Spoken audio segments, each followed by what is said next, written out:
کبھی ایسی عورت سے ناطہ نہ توڑو جو تمہاری بہت سی خامیوں کو جانتی ہے اور پھر بھی تم سے پیار کرتی ہے۔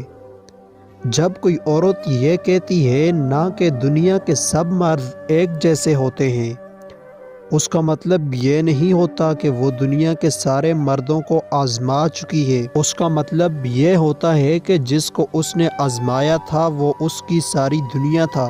مرد کا سب سے بڑا خسارہ ہے کہ وہ عورت کے دل سے اتر جائے، پھر چاہے وہ اس کے لیے دنیا کی ساری دولت لٹا دے، پر عورت کے دل میں پھر سے اپنا مقام نہیں پا سکتا۔